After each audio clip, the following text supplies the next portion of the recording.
la posibilidad de que mucho de lo que pensamos o deseamos o incluso hacemos, pues no sea del todo nuestro, que sea más bien el resultado de un diseño sutil tejido por una red global enorme y a menudo invisible.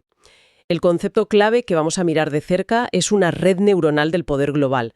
Pero ojo, no estamos hablando de la típica conspiración de un grupo secreto moviendo los hilos. Exacto. Es algo más complejo, ¿verdad? Sí, mucho más. Es, digamos, un sistema descentralizado, casi como un cerebro, formado por instituciones, ideas, dinero, algoritmos, que al conectarse, pues, generan algo así como una conciencia colectiva. Una conciencia colectiva. Sí, y es esa conciencia la que define qué problemas vemos, qué soluciones aceptamos, incluso qué cosas deseamos tener o ser.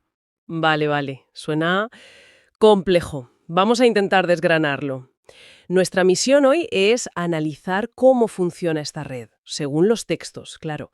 Quiénes son sus piezas clave y cómo podría estar, pues eso, moldeando cómo vemos la realidad, quizás sin darnos mucha cuenta. Efectivamente.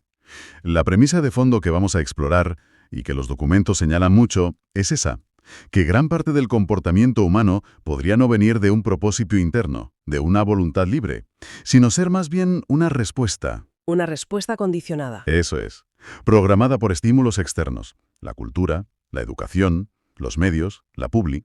Una idea que, como bien dices, que apuntan las fuentes, tiene raíces fuertes en la psicología conductual. Los documentos, de hecho, mencionan a figuras como John B. Watson, el padre del conductismo, y Edward Bernays, que fue pionero en relaciones públicas, y sobrino de Freud, por cierto. ¿Cómo conectan sus ideas con todo esto? Ujú. De forma muy directa. Fundamental, diría yo. Watson demostró con experimentos que hoy serían impensables, claro. El del pequeño Albert, ¿no? Ese mismo. Demostró que las respuestas, las emociones, la conducta, se pueden condicionar, se pueden aprender y moldear con estímulos. Sentó una base, digamos, científica para decir, el comportamiento se puede predecir y modificar. Y Bernays fue un genio aplicando esto. Lo llevó al mundo comercial, al político. Entendió perfectamente cómo se podían fabricar deseos, cómo asociar un producto a una emoción profunda, cómo hacer que la gente quisiera cosas o adoptara ideas no por necesidad real, sino por un deseo creado, inducido social y culturalmente. O sea que la idea central es que somos más reactivos de lo que quizá nos gusta pensar, que en vez de ser los protagonistas de nuestra vida, muchas veces solo respondemos a estímulos bien pensados, Ajá. como si estuviéramos siguiendo un guión invisible, ¿no? Escrito por la ingeniería social, la educación. Has dado en el clavo con eso del guión invisible. Las fuentes sugieren que la ilusión de autonomía es vital para que esto funcione. Creemos que elegimos libremente, pero esa elección podría ser, en muchos casos, el final de una cadena larguísima de condicionamientos. De respuestas aprendidas, reforzadas por premios sociales o castigos sutiles. Pon un ejemplo actual. Pues piensa en la presión por tener una marca personal online. ¿De dónde sale realmente? ¿De un deseo interno o de un entorno que no para de premiar la visibilidad, la autopromoción? Es una buena pregunta. Vale, y aquí es donde la cosa se pone de verdad interesante. Si no es un comité secreto, ¿qué es entonces esta red neuronal global? Los textos dicen que es como un sistema distribuido, nodos, conexiones, como un cerebro. ¿Cómo va eso? La analogía del cerebro ayuda a visualizarlo, ¿sí? Los nodos o las neuronas no son personas necesariamente, son entidades clave. Entidades que procesan, generan y transmiten información e influencia. Piensa en categorías. Por ejemplo, centros de ideas y formación. Think tanks, universidades. Exacto. Think tanks como Heritage, más conservadora, o Brookings, más de centro-izquierda. Generan análisis, propuestas. Universidades de élite, Harvard, Oxford, investigan, forman líderes, legitiman discursos. Vale, ¿qué más? Luego los canales de financiación y dirección. Fundaciones grandes como Gates o Rockefeller. Su dinero dirige agendas globales, ¿entiendes? En salud, agricultura, donde pongan el foco. Claro, el que paga manda, ¿no? En cierto modo. Luego están las plataformas de sincronización, foros donde se juntan las élites. Davos, Bilderberg. Esos. El Foro Económico Mundial en Davos es el más conocido. Bilderberg es más discreto. Allí alinean visiones, estrategias, líderes de empresas, política, academia. Se ponen de acuerdo, digamos. Y luego los que ejecutan. Los actores de implementación y presión. Las multinacionales gigantes. Apple, Google, Pfizer, ExxonMobil. No solo operan económicamente, hacen un lobbying brutal para moldear las leyes a su favor. Y los medios, claro. Los diseminadores de narrativas. Medios tradicionales, digitales. The New York Times, CNN, Netflix. Son cruciales para difundir historias, formar opinión. Y falta algo hoy en día fundamental. Los algoritmos. Los arquitectos algorítmicos. Las plataformas. Meta, Facebook, Instagram, TikTok, X. Sus algoritmos no son neutros, para nada. Moldean activamente lo que vemos, cuánto tiempo, y por tanto cómo pensamos y actuamos online. Entiendo los nodos como centros de poder, pero los textos incluso los clasifican, ¿no? Como si fueran distintos tipos de neuronas. Sí, es otra capa de la analogía, bastante interesante. Distinguen entre, neuronas sensoriales, las que captan información del entorno, identifican tendencias, recogen datos. ¿Quiénes serían? Pues académicos haciendo trabajo de campo, periodistas de investigación, ONGs que monitorizan cosas, Greenpeace el medio ambiente, Amnesty los derechos humanos, consultoras como McKinsey analizando mercados. Un ejemplo clarísimo fue la recogida masiva de datos durante la pandemia de COVID. Vale, captan la info. ¿Luego? Luego vienen las neuronas de procesamiento. Interpretan esa información cruda, le dan sentido, la convierten en ideología, en estrategia, en narrativa. Aquí entrarían los think tanks, otra vez. Perfecto. Think tanks como el Cato Institute defendiendo el libre mercado. Intelectuales o gurús como Harari que nos dan grandes relatos sobre el futuro. Agencias de comunicación estratégica como Edelman que diseñan cómo vender una idea. Un ejemplo histórico que citan, como los think tanks neoliberales en los 70 usaron datos sobre la estanflación para impulsar la desregulación. Y finalmente, Las neuronas motoras, las que ejecutan, traducen las ideas procesadas en acciones concretas, en cambios reales. lobbies, políticos, CEOs. Exacto. Lobbies presionando por leyes, como Pharma, el farmacéutico, políticos que legislan, CEOs que aplican estrategias corporativas, y los medios masivos difundiendo la versión dominante. Los rescates bancarios post-2008 son un buen ejemplo de acción motora basada en ideas sobre riesgo sistémico, procesadas antes en nodos financieros y académicos. Vale, tenemos los nodos, los centros que procesan y actúan, pero un cerebro necesita conexiones, sinapsis. ¿Cómo se conecta todo esto en la red global? Ahí está la clave de que sea una red. Las conexiones, la sinapsis por donde fluyen las ideas, el dinero, la influencia. Las fuentes destacan varios mecanismos. ¿La famosa puerta giratoria? Esa es una fundamental. El flujo constante de gente entre altos cargos, gobierno, industria privada, academia de élite, think tanks. Mencionan ejemplos como Larry Summers, que iba y venía del Tesoro a asesorar fondos de inversión y vuelta. O figuras históricas como Kissinger, ¿no? Siempre entre la política, la consultoría, los consejos de administración. Esto facilita que circulen ideas parecidas, claro, pero también crea redes de lealtad, agendas compartidas, como pasó con la desregulación financiera. ¿Y el dinero? El dinero como pegamento, el que fluye de fundaciones, Gates, Rockefeller, Soros, de corporaciones, Google, Pfizer, de grandes donantes, los hermanos Koch, va a universidades, think tanks, medios, campañas, sostiene ecosistemas ideológicos enteros, asegura que ciertas ideas tengan más voz, más recursos.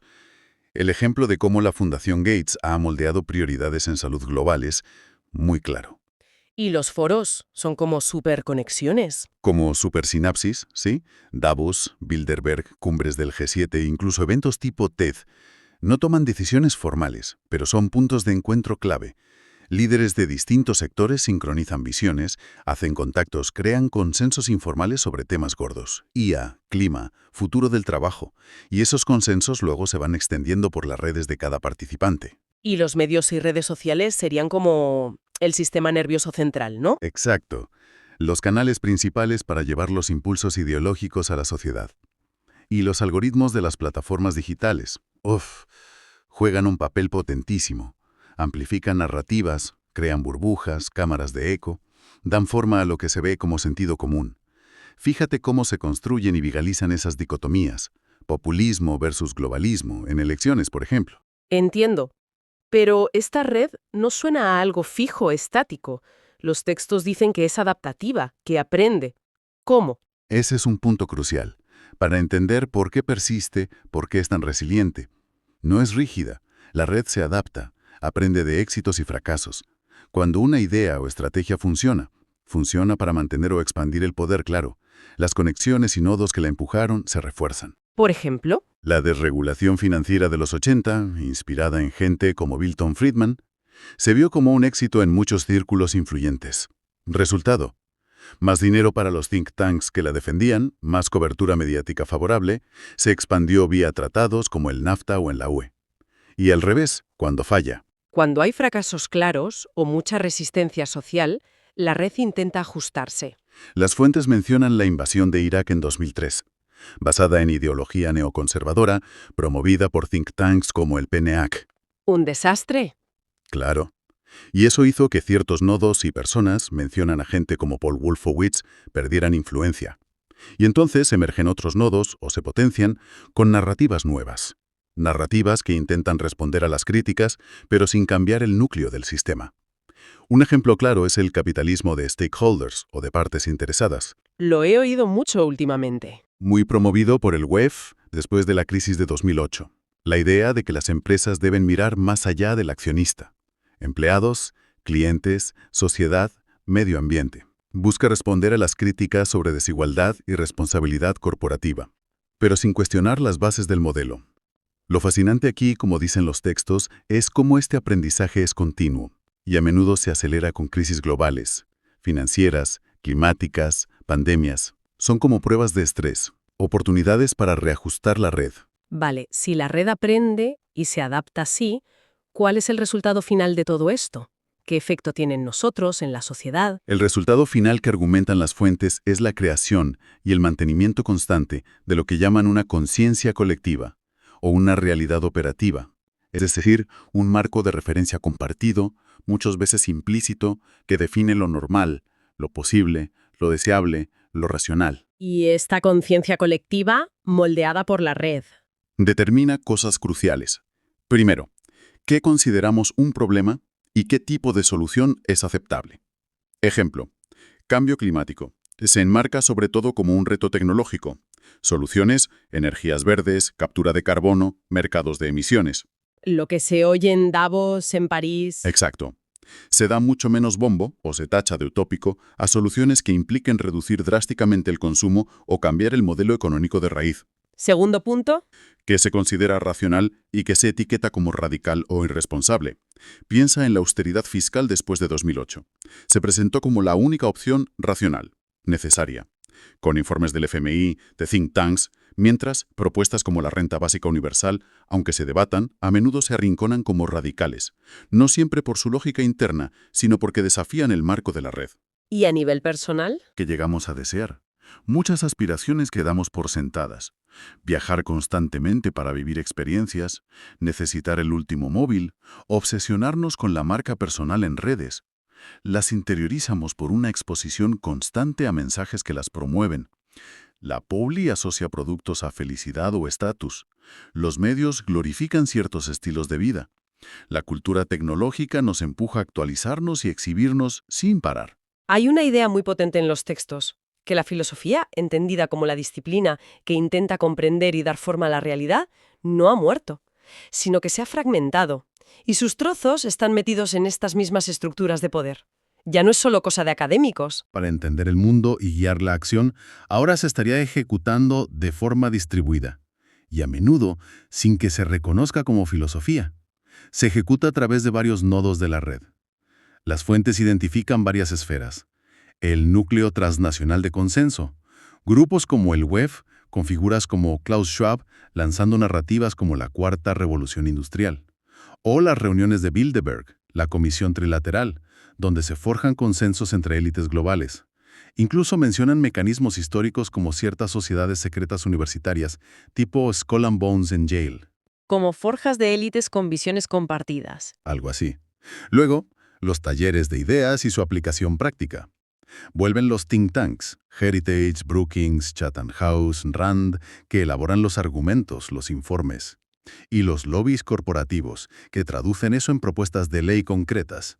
Piensa en el lobby de las Big Tech en Bruselas sobre el GDPR, por ejemplo. ¿Y la cultura? Los evangelistas culturales. Escuelas de negocios de prestigio, Harvard, Stanford, Wharton, que inculcan dogmas como el valor para el accionista. Las agencias de publicidad y marketing que usan psicología, de Freud, Kahneman, para crear significado y deseo. El coche es libertad, el viaje es éxito. Y la cultura popular, los medios mainstream, desde pelis como El Lobo de Wall Street a revistas de moda, influencers, que normalizan y hacen deseables ciertos estilos de vida. ¿Y los nuevos filósofos serían? Los programadores. Los programadores de la realidad, sí. Un actor cada vez más central. Silicon Valley no solo crea tecnología, exporta ideologías. Mencionan la influencia de Ayn Rand en gente como Peter Thiel. Pero más allá de las caras conocidas, los miles de ingenieros que diseñan los algoritmos de Google, Meta, TikTok, su trabajo es, en efecto, filosofía aplicada. Están diseñando los sistemas que dirigen nuestra atención, configuran nuestras interacciones y al final moldean nuestra percepción y comportamiento a una escala brutal. Y según esta visión, incluso la crítica al sistema puede ser neutralizada. Eso sugieren, y es un punto inquietante. Filósofos actuales muy leídos mencionan a Byung-Chul Han, Baudrillard, Bauman. Hacen diagnósticos muy agudos sobre la alienación, el consumismo. Pero, según esta visión, a menudo sus críticas son absorbidas por el propio sistema.